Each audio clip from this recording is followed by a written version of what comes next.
ایک اسکول کے طالب علم کے سالانہ امتحانی نتائج کا اعلان ہوا۔ طالب علم سارے مضامین میں فیل تھا، لیکن اس نے ایک چال چلی۔ پہلے تو کئی روز اس نے اپنے والدین کو نتائج سے بے خبر رکھا، پھر والدین کی جانب سے زور دیے جانے پر اس نے بڑی صفائی کے ساتھ فیل کے حرف ایف کو گریڈ اے میں تبدیل کیا اور مارکس بھی بدل ڈالے۔ یوں ایک فیل شدہ طالب علم اے گریڈ حاصل کرنے میں کامیاب ہو گیا۔ آج کچھ ایسی ہی صورتحال نظر آئی۔ الیکشن کمیشن نے انتخابی فارمز جاری کیے تو نمبرز فجنگ کا احساس ہوا۔ 26 روز بعد الیکشن کمیشن نے قومی اور صوبائی اسمبلی کے حلقوں کے انتخابی فارمز جاری کیے تو سوشل میڈیا پر ابہام کا ایک طوفان پیدا ہو گیا۔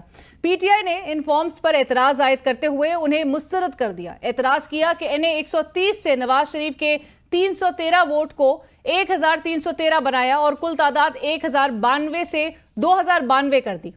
نواز شریف اور یاسمین راشد کے ووٹس ایک کالم میں آپس میں مبادلہ تو ہو گیا، لیکن دوسرے کالم میں تبدیلی کرنا ہی بھول گئے۔ دوسری جانب این اے 128 سے اون چودھری کے تو پورے 800 ووٹ ہی بڑھا دیے گئے۔ 173 ووٹوں کو 973 کر دیا گیا۔ نمبرز لکھتے وقت ہاتھ کی صفائی کا بھی خیال نہ رکھا گیا۔ 9 سے 1 صاف نظر آ رہا ہے۔ گجرات این اے 64 کے پولنگ سٹیشن نمبر 176 میں کسی جیمز بانڈ نے تحریک انصاف کی کیسرا الہی کے 507 ووٹوں کو 007 کر دیا، جبکہ چودھری صالح حسین کے 31 ووٹ کو 531 ووٹوں میں تبدیل کر دیا گیا۔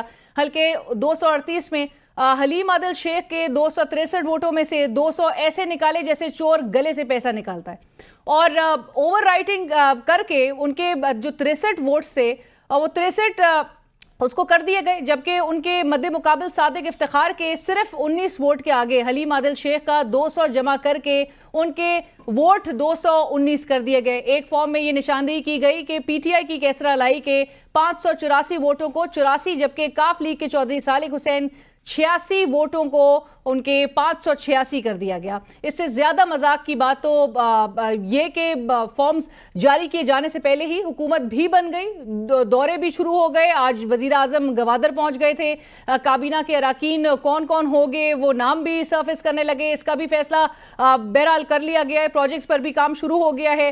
کہانی یہی ختم نہیں ہوئی، مخصوص نشستوں کی مختلف سیاسی جماعتوں کے درمیان تقسیم بھی شروع ہو گئی۔ ایک طرف سیاسی کھینچاتانی جاری ہے تو دوسری طرف حکومت کے لیے معاشی چیلنجز کا پہاڑ کھڑا ہے۔